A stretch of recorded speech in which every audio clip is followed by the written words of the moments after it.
먹을 음식이 부족하면 몸에 힘이 빠집니다. 그러하듯 영적인 양식이 부족하면 교회 성도들, 크리스천들은 믿음에서 나약해집니다. 저는 말씀 선포, 프리칭과 교제, 펠로십에 대한 그 힘에 대한, 말씀 선포와 교제의 힘에 대한 남다른 확신이 있습니다. 그것은 뭐 사람들이 생각하는 그런 프리칭, 말씀 선포, 설교가 아니라 사람들이 생각하는 그런 교제, 그게 아니라 성경에서 가르치고 진리를 통해 우리가 접할 수 있는 말씀 선포와 교제의 힘에 대한 남다른 확신이 있습니다.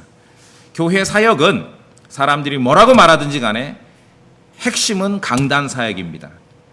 그래서 많이 경험하실 수 있지만 교회에 목회자든 성도들이든 잡무가 너무 많으면은 교인은 영적으로 굶주리고 피폐해지고 판단력이 흐려지죠. 말씀에 이르기를 주의 말씀을 듣지 못하는 기근에 대해서 말하고 있습니다. 또한 건전한 교리를 들으려 하지 않는 각자의 욕심이 이 시대의 영적 분위기를 만들어가고 있는 것입니다. 말씀 선포와 더불어 교제에도 힘이 있습니다. 펠로우십, 교제. 교제가 뭡니까? 성경에서 말하는, 사람들이 말하는 그런 교제가 아니라 성경에서 말하는 교제에 힘이 있습니다. 파워가 있어요. 그 교제의 본질은 오늘 요한 1서에서 알려주듯이 직접 듣고, 직접 보고, 직접 살피고, 직접 만지는 겁니다. 이게 교제의 본질이에요. 무엇을 하고 무슨 말을 하는지는 둘째 문제예요. 직접 듣고, 직접 보고, 직접 살피고, 직접 만지는 것입니다. 자, 처음부터 계셨던 말씀, 생명의 말씀, 1절에 처음부터 계셨던 그것, 즉 생명의 말씀에 관하여는 요한 1서죠. 이 1장 1절을 읽으시면 여러분 요한복음 1장 1절이 기억나실 수 있습니다. 처음에 말씀이 계셨습니다. 그 말씀이 하나님과 함께 계셨고 그 말씀이 하나님이셨습니다. 이제 그 말씀이 육체가 되어 사람들 가운데 거하십니다.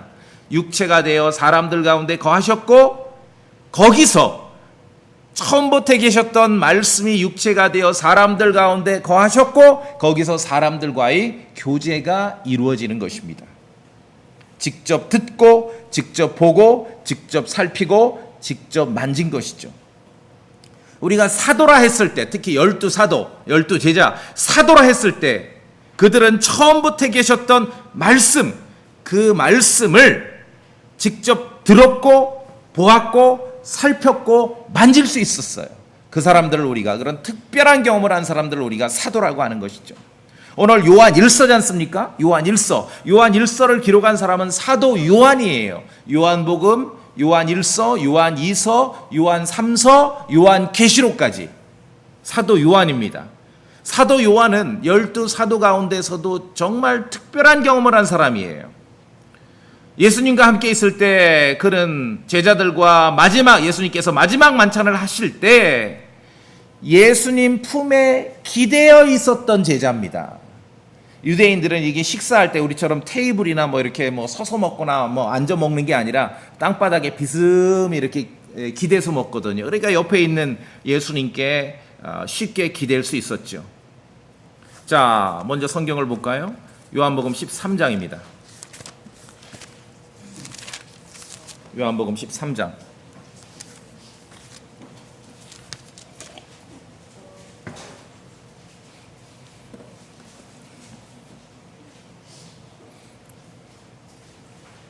(23절) 자, 요한복음 13장은 지금 마지막 제자들과 마지막 만찬, 갈보리 십자가 이전의 마지막 만찬에 대한 내용입니다. 요한복음 13장 23절 저와 같이 읽어보겠습니다. 그런데부터 시작. 그런데 예수님의 제자들 중 하나 곧 그분께서 사랑하신 자가 예수님의 품에 기대어 있으므로, 여기 실명은 나오지 않죠? 그런데 그분께서 사랑하신 자가 요한복음을 읽어보시면 누군지 짐작이 됩니다. 사도 요한이죠. 요한 1서, 오늘 본문을 쓴 사도 요한입니다. 자, 마지막 만찬 때 요한은 예수님의 품에 기대어 있었습니다. 품에 기대어 있었어요. 어떤 장면인지 이렇게 그려지셔요? 이 장면을 읽으면 저는 요한복음 1장 18절이 생각나요. 거기에 뭐라고 기록됐습니까? 아버지를, 아무도 하나님을 본 자가 없는데 아버지 품속에 계신 독생자가, 그 아드님께서 아버지를 밝히 드러내신다, 그렇게 묘사하고 있습니다. 아버지와 아들의 그런 밀접하고 친밀한 그 관계, 그 모습을 보여주는 것이죠. 품에 기댄다는 거예요. 품에. 마지막 만찬 때 사도 요한도 예수님의 품에 기대어 있었습니다. 얼마나 가깝고 친하고, 그렇죠? 그 제자들 중에 뭐 나이도 제일 어렸던 것 같고 예수님께서 사랑하고 아끼는 그 제자였습니다. 자, 품에 기댔어요. 기록에는 없지만 우리가 좀 상상력을 발휘해 봅시다. 이제 마지막 만찬 때 쭉 둘러 앉아서 빵과 와인을 나눠 먹는데 바로 옆자리가 예수님이고 요한은 예수님의 그러한 품에 이렇게 가슴 쪽에 기댔습니다. 그럼 요한은 다른 제자들이 경험하지 못하는 특별한 경험을 합니다. 아마도 요한은 그 순간 예수님의 심장 소리를 들었을 수도 있죠. 여러분, 품에다 이렇게 귀대면 들려요, 안 들려요? 들리죠? 그분은 누구십니까? 처음부터 계셨던 말씀이지요. 그분은 누구십니까? 생명이신 분이잖아요. 생명이신 분의 실제로 생명의 박동을 느낀 거예요. 누가? 요한, 사도 요한. 그리고 이 마지막 만찬 때 예수님께서는 자신을 배반할 제자가 누구인지 말씀하시고 그 자가 누구인지도 알려주십니다. 뭐라고 알려주시냐면 26절 보세요. 예수님께서 대답하시되, 다들 궁금해하지 않습니까? 요한이 물어요. 25절에 주여 그게 누구니까? 누가 배반할 자입니까? 26절 예수님께서 대답하시되, 그는 곧 내가 빵 한 조각을 적셔서 주는 자니라 하시고 빵 한 조각을 적셔서 시몬의 아들 가룟 유다에게 주시니라. 자, 누가 배신자입니까? 내가 빵을 지금 줄 거야. 그 빵을 받아 먹는 사람이 배신자야 라고 말씀하시고 줬어요. 실행을 했어요. 가룟 유다에게. 그런데 28절, 우리 성도님들 요한복음 13장 28절 읽어보세요. 그런데부터 시작.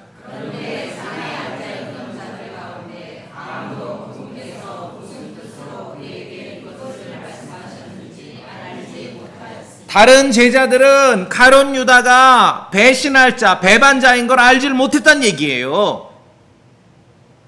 예수님께서는 분명히 말씀하셨는데 내가 빵을 이렇게 주고 받아먹는 자가 배반자야.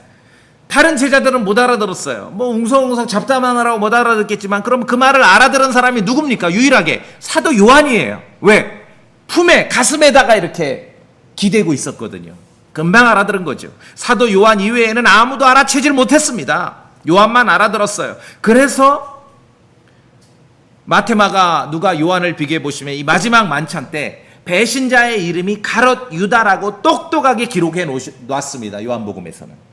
그리고 나중에서 요한 1서에서는 적그리스도가 누군지에 대해서도 자세히 우리가 알려줍니다.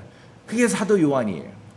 그럴 수 있었던 건 우리가 읽었지만 마지막 만찬 때 예수님 품에 기대어 있었던 제자였습니다. 아마도 맞는 것 같아요. 맞는 것 같아요. 나중에 물어봅시다. 사도요, 그날 밤에 혹시 이렇게 예수님 품에 이렇게 기대 있을 때 예수님 심장 소리 들으셨어요? 안 들으셨어요? 심장이 없던데 그러시진 않을 거 아니에요. 생명이신 그분의 실제로 생명의 그 박동을 느낀 거예요, 사도 요한은. 자, 이게 바로 직접 듣고 직접 보고 직접 살피고 직접 손으로 만지는 일이 그래서 중요한 것이에요. 이게 오늘 요한 1서에서 말하는 그게 교제예요. 교제, 펠로십.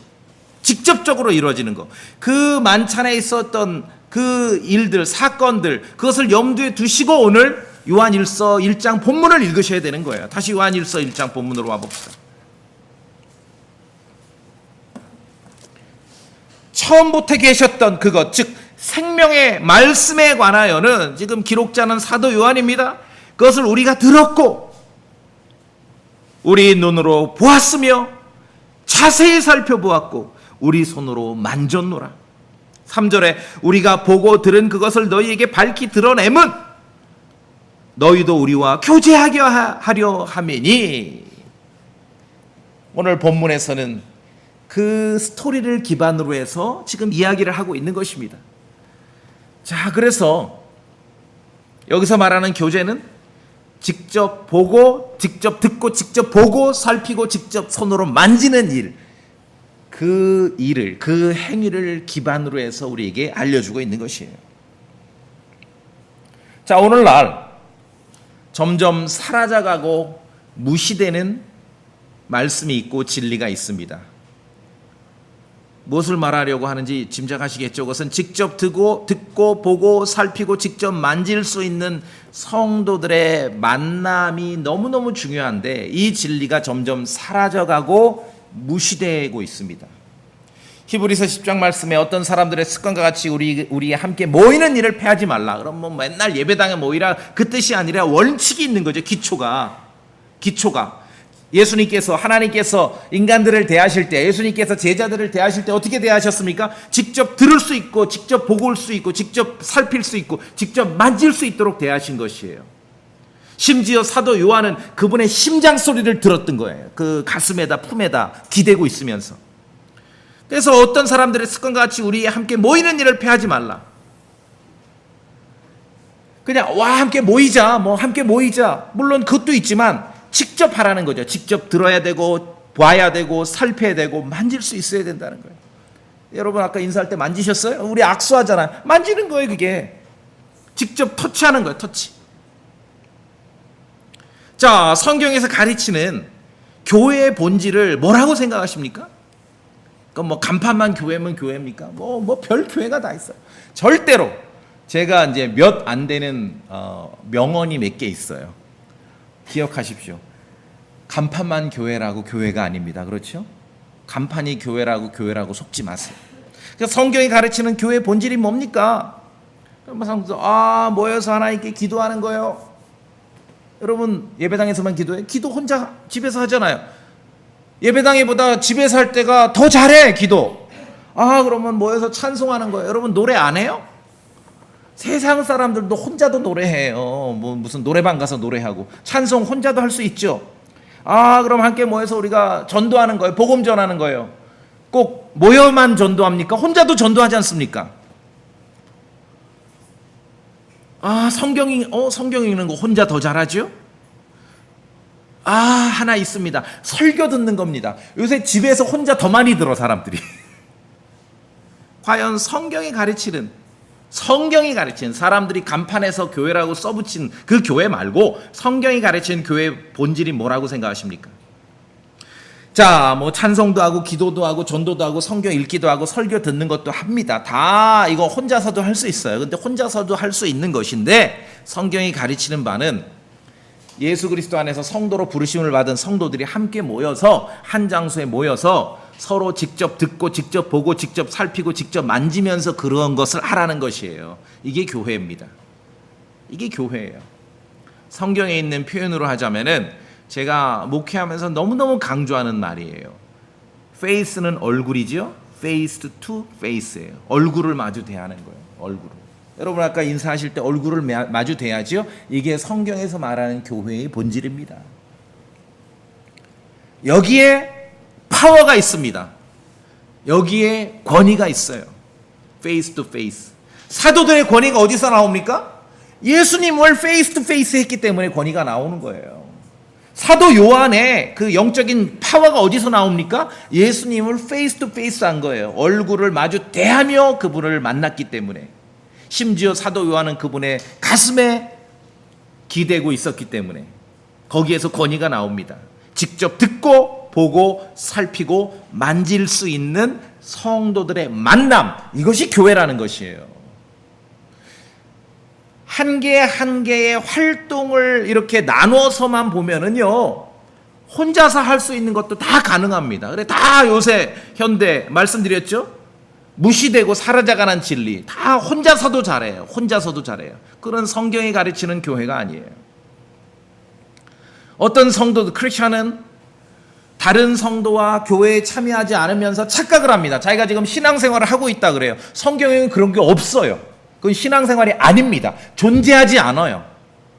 구원받은 사람이 신앙생활하는 것은요, 다른 성도와 구원받은 다른 사람과 함께 교회를 이루는 것이 신앙생활하는 것이에요. 이게 성경이 가르치는 것입니다. 우리가 이제 몇 년 전에 경험을 했죠. 이 전염병 코로나 시대를 거치면서 생성된 용어가 있는데 이 코로나 시대가 지났는데도 그것이 계속 남아 있습니다. 뭐 비대면 예배 그런 말 많이 들어보시죠. 비대면 심지어 비대면 교회.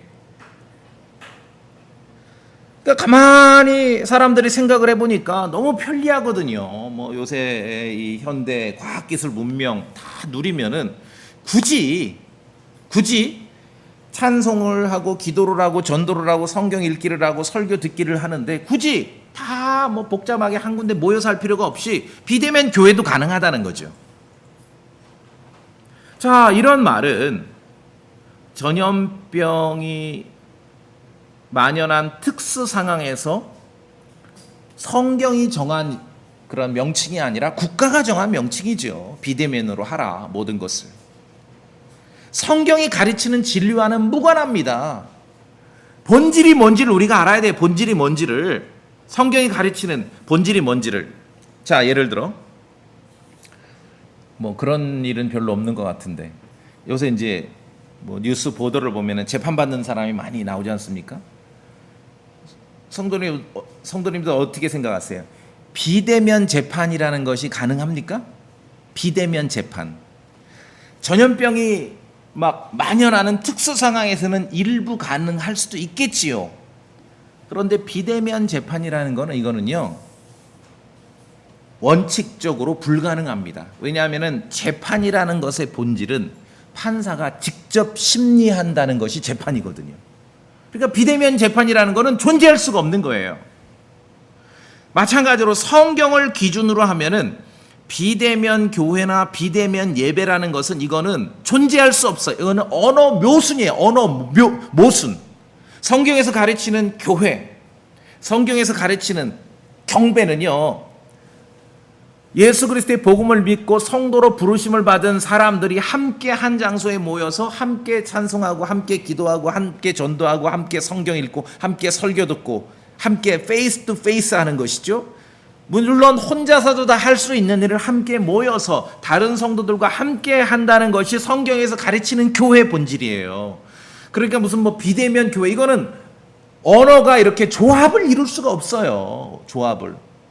기능적으로 어떤 특수 상황에서 특별한 이벤트로 어떤 일을 할 수는 있겠지만도 이거는 말이 안 되는 것이죠. 그래서 성경이 가르치는 교회는 한 곳에 함께 성도들이 모이는 것을 그 본질로 하고 있습니다. 고린도전서 11장에 너희가 교회에 함께 모일 때에 그리고 너희가 한 곳에 함께 모일 때에 이게 교회예요. 성도들이 교회로 한 곳에 함께 모이는 것이. 그러니까 뭐를 하느냐가 아니라 교회는 뭐를 하느냐는 둘째 문제고 함께 직접 듣고 직접 보고 직접 살피고 직접 만질 수 있는 것이에요. 페이스 투 페이스. 이게 교회의 본질이죠. 교회의 본질입니다.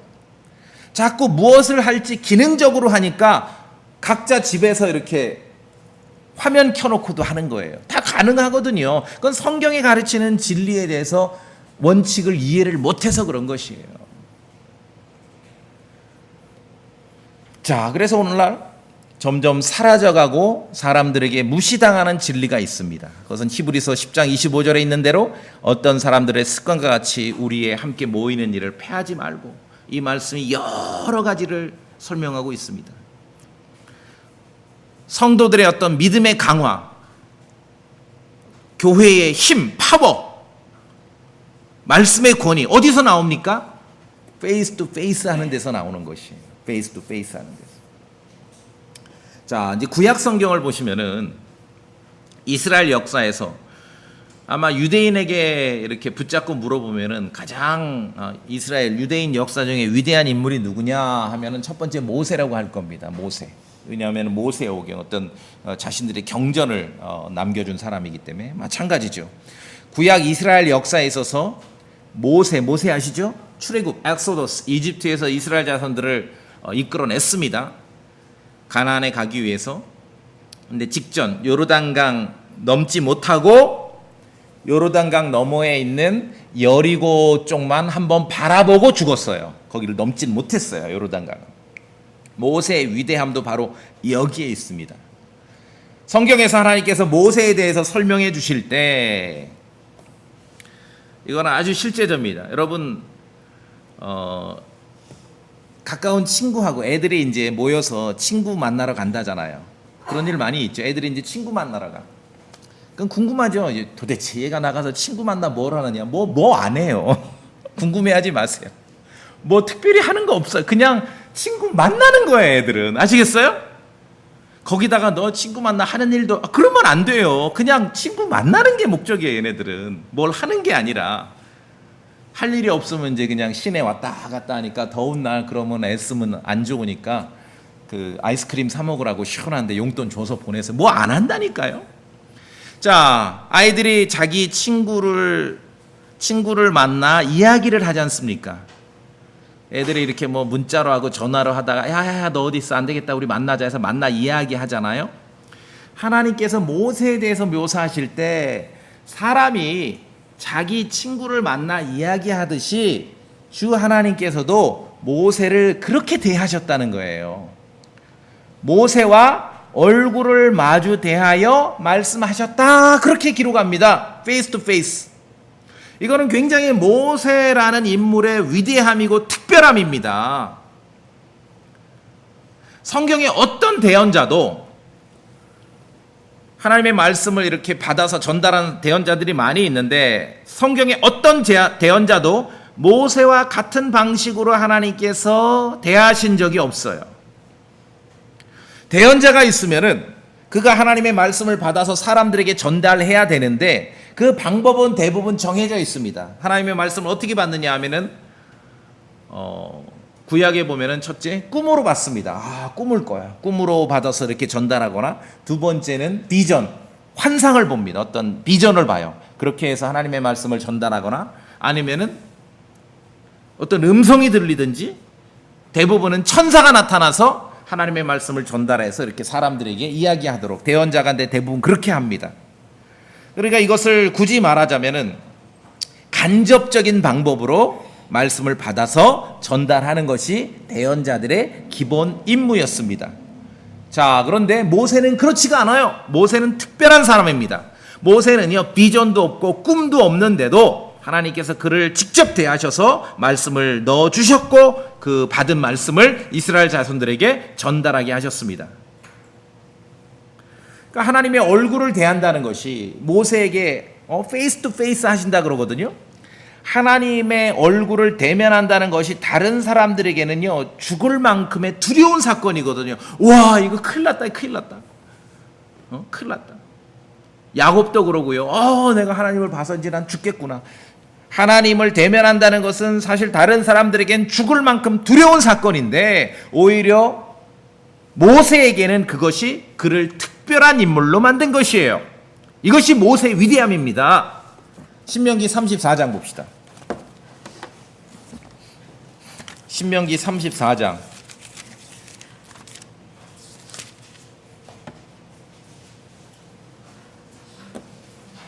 10절. 모세의 특별함이 어디에 있는가?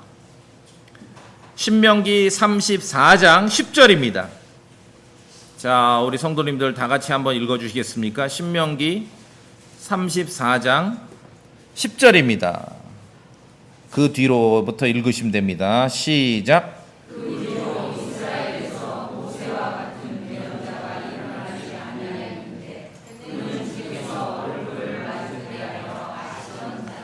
모세의 특별함이 어디에 있습니까? 주님께서 어떻게 알았어요? 그를?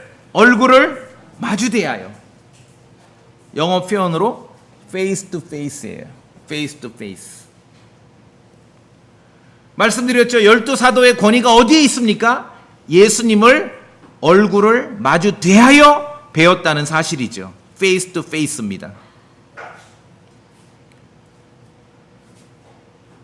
거기에 우리가 사도 요한의 그런 특별한 경험을 보았죠.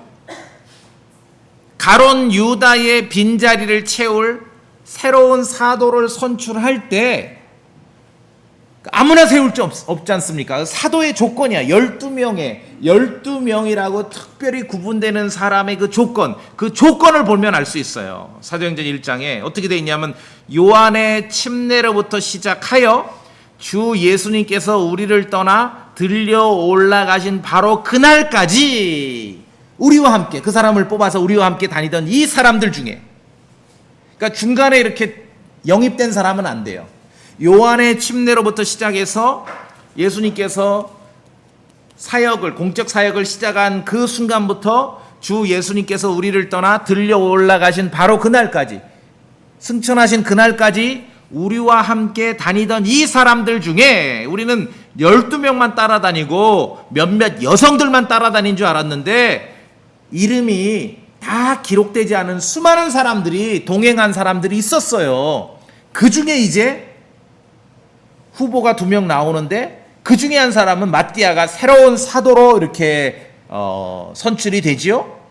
우리와 함께 다니던 이 사람들 중에 부활을 증언할 사람, 그 사람을 새로운 사도로, 가룟 유다의 빈 자리를 채울 사도로 선출을 하는 것이에요. 즉 아무나 뽑는 게 아니라 12사도의 권위는 그대로 유지됩니다. 예수 그리스도를 알되 어떻게 알아요? 얼굴을 마주 대하고 배웠던 사실이 있는 사람 중에 사도가 되는 거예요. 그리스도를 페이스 투 페이스 했던 사람 중에. 이것이 사도의 권위입니다. 오늘 말씀에 보았듯이 처음부터 계셨던 그 말씀으로부터 요한복음 1장 1절에도 있죠.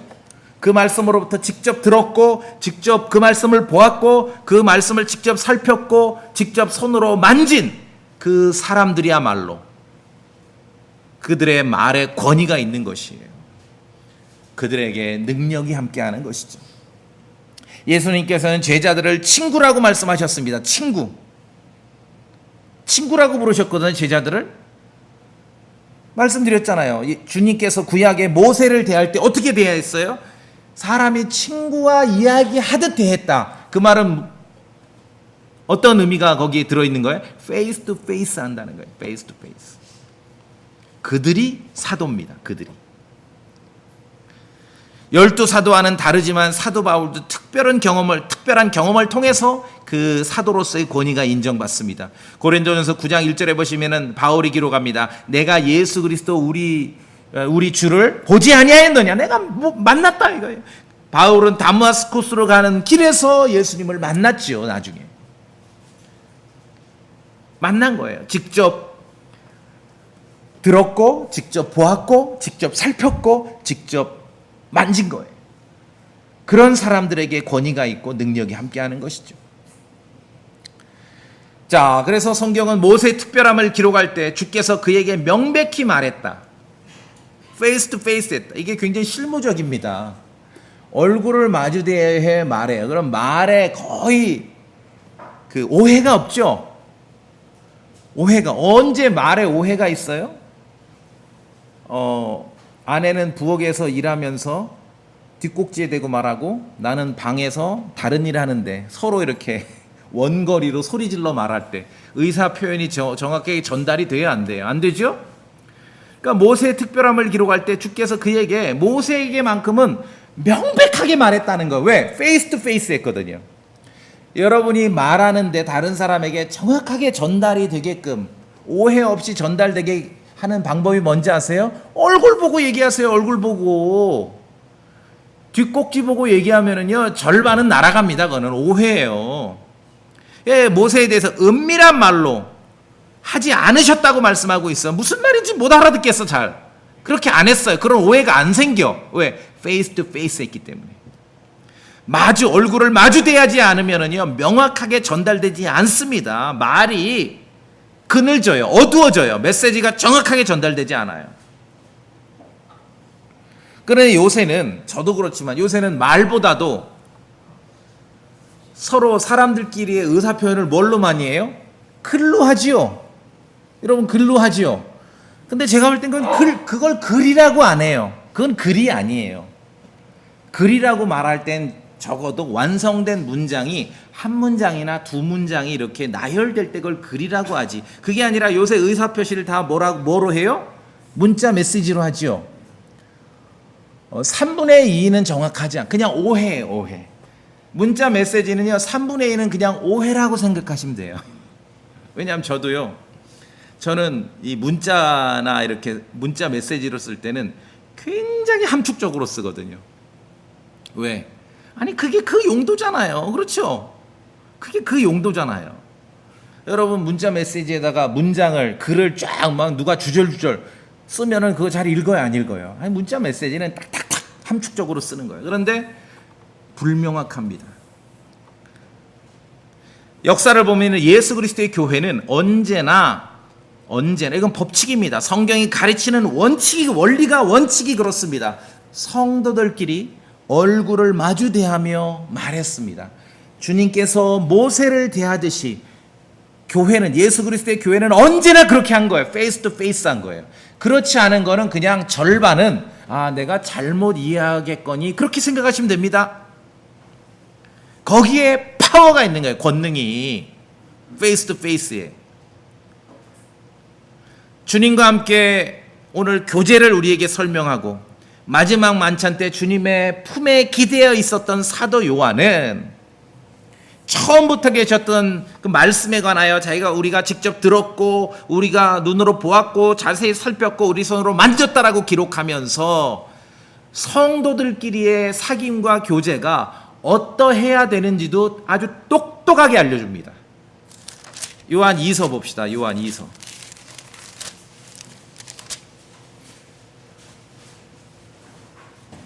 (12장) 12절. 요한 2서 12절입니다.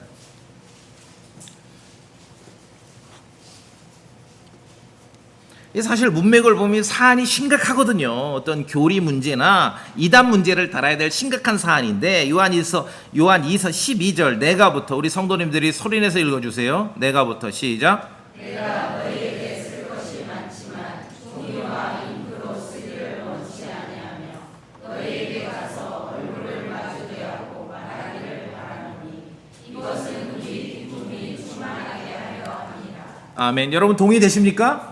이게 크리스찬 믿음의 기본이래야 돼. 기본. 종이와 잉크로 쓸 수도 있어요. 현대로 말하면 전화도 할 수 있고 문자 메시지도 보낼 수 있는데 그거보다는 사도가 뭐라고 말합니까? 얼굴을 마주 대하고 킹제임스 성경에 face to face 얼굴을 마주 대하고 말하기를 원한다. 그래야 우리의 기쁨이 충만하기 때문에 그렇다. 그 주님과의 기막힌 만남과 기막힌 교제를 경험했던 사도는 우리에게 이렇게 권면하는 것이에요. 오늘날 시대를 꿰뚫어 본 것 같아요. 요새 현대인들은 크리스천도 별로 말을 안 하지요. 심지어 요새 별로 말을 안 해요. 다 전화도 별로 안 하죠. 예, 이런 글도 아니에요. 그것은 그냥 문자 메시지죠. 그냥 탁탁탁 던지는. 그거보다는 얼굴을 마주 대하고 말할 때 우리 기쁨이 충만하게 된다라고 사도는 권고하고 있는 것입니다. 구약 시대부터 주님께서 모세를 대하실 때와 같은 그 원칙이 여전히 유지되는 거예요. 여전히. 사도들은 그랬을 때 거기에 권위가 있었고 사도들의 말에는 힘이 있었다는 것이죠. 역사에서 그리스도의 교회는 이렇게 실행했을 때 그들은 말씀의 능력 가운데 주님의 권능 가운데 그러한 능력을 체험한 것입니다. 나는 되게 저 사람하고 친하다고 생각했는데 정말 중요한 내용을 그 사람은 나한테 언제나 늘 항상 문자로만 전달을 해. 그럼 관계 끊으세요. 그 친한 사이 아닙니다. 아시겠죠? 예, 친한 사이 절대로 친한 사이 아닙니다. 말씀하잖아요. 왜 주님께서 모세를 대하실 때 특별하게 대하셨고 페이스 투 페이스 하셨습니까? 그렇게 안 하면은 명확하게 전달이 안 되고 하나님께서 그렇게 기록하셨어요. 굉장히 내가 말하는 게 어두워진다. 이게 뚜렷하게 전달이 안 되기 때문에 모세를 그렇게 대한다라고 말씀하신 것이에요. 자, 그래서 우리가 방금 읽은 사도의 그 조언을 우리 성도들이 실제로 좀 교훈을 얻는다면은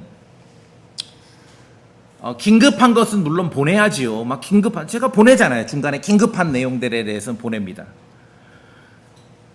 그런데 긴급한 내용이 아니라면 성도님들 긴급한 내용이 아니라면은 모아두었다가 얼굴을 마주 대하며 이야기를 해보세요. 그러면 신앙생활뿐만 아니라 아마 사업도 잘 될 겁니다. 그렇죠? 사업도 잘 될 거예요. 대부분 크리스천 사회에서도 마찬가지예요. 비대면 소통은요 갈등의 원인이 됩니다. 거기에 내용이 중요한 게 아니라 방법에 문제가 있는 거예요. 방법에. 비대면 소통은 갈등의 원인이 돼요. 그래서 얼굴을 마주 대하면서 하지 못할 말.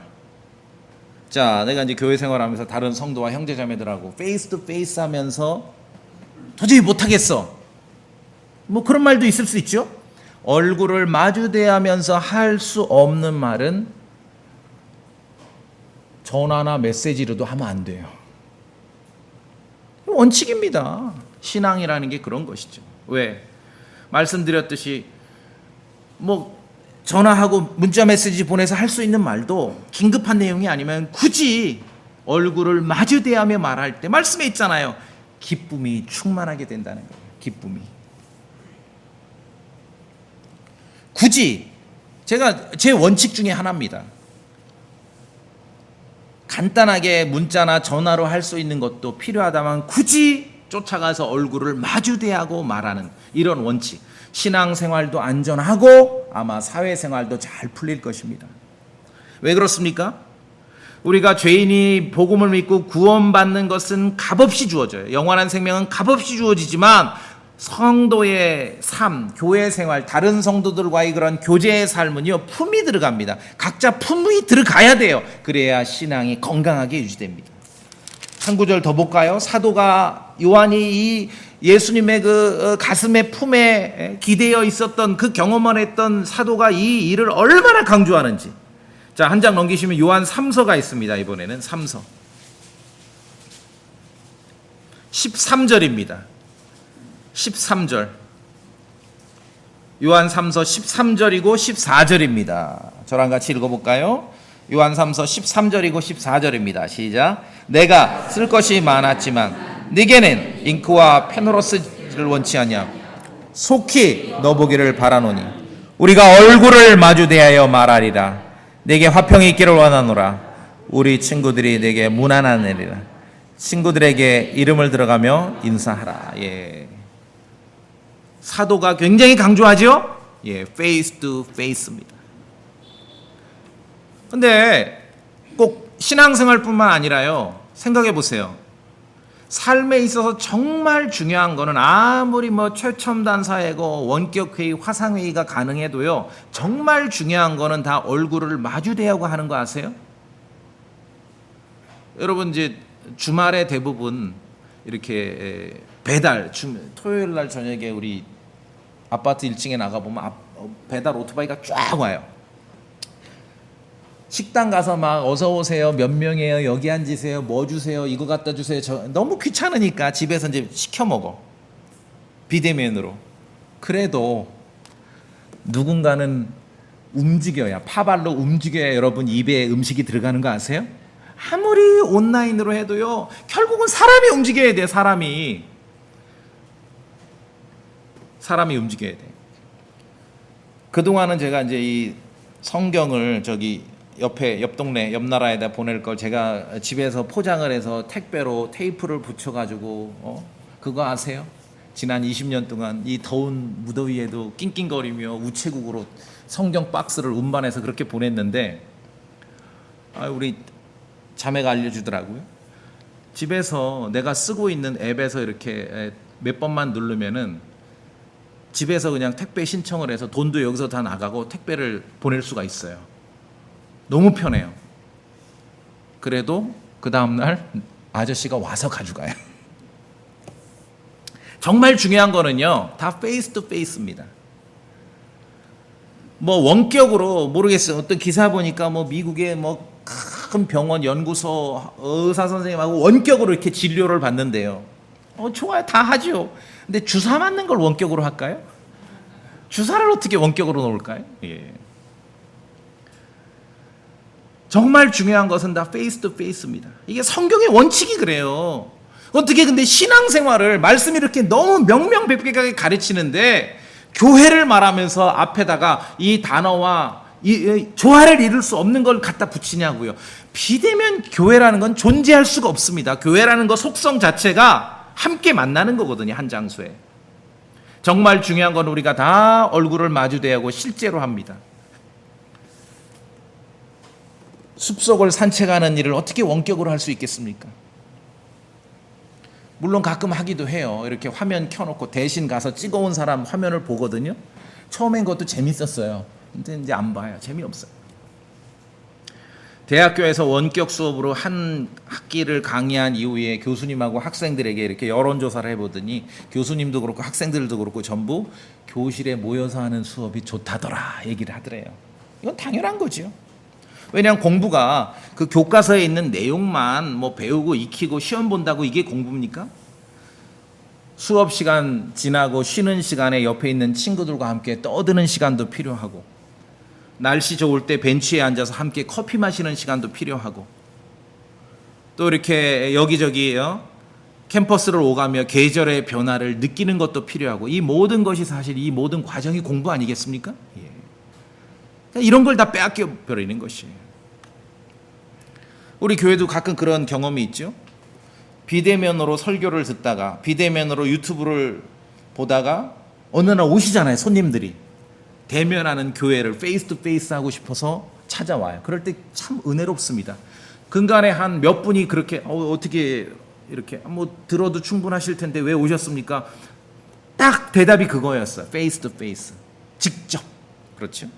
근데 만약에 어떤 크리스천이 대면하는 교회 모임에 참여하다가 비대면으로 돌아간다면 그것은 신앙은 매우 매우 위태롭다는 거예요.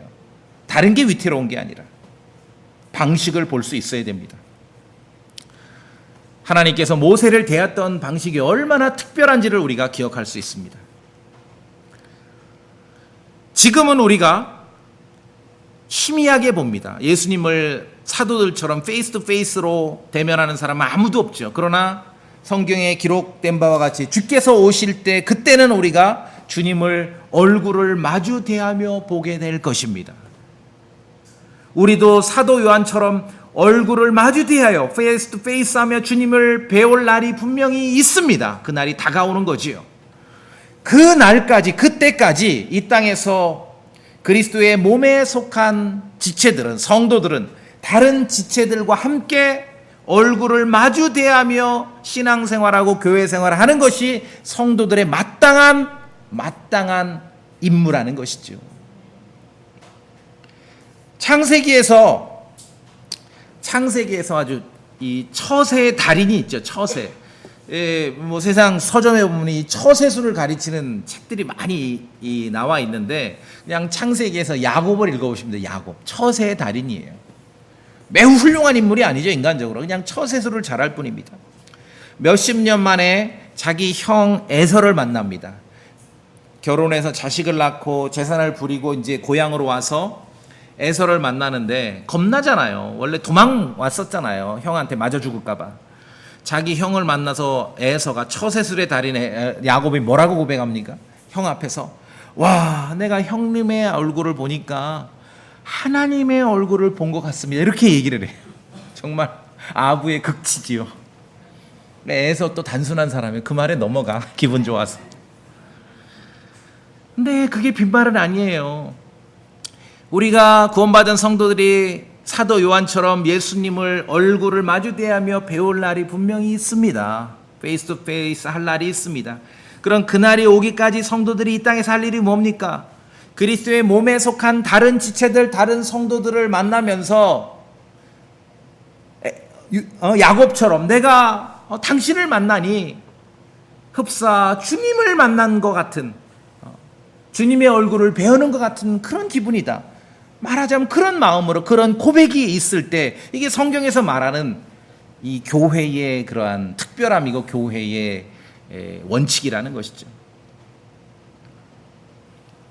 말씀드렸듯이 이스라엘 역사에 수십 명의 대언자가 있었는데 오직 모세만 매우 특별한 입장에 있었습니다.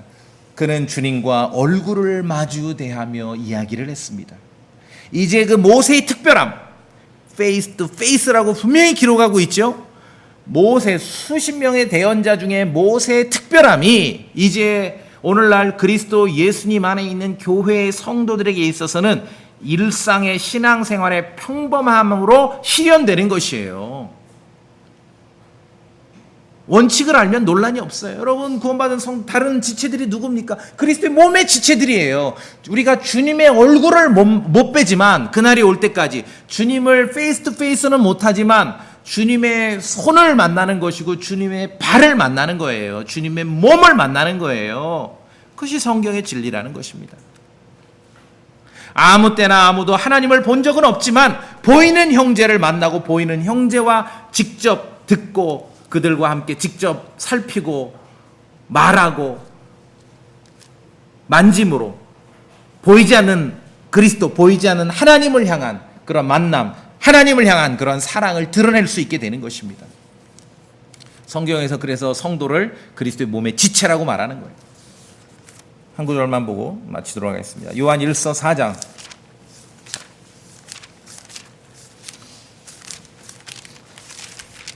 요한 1서 4장입니다.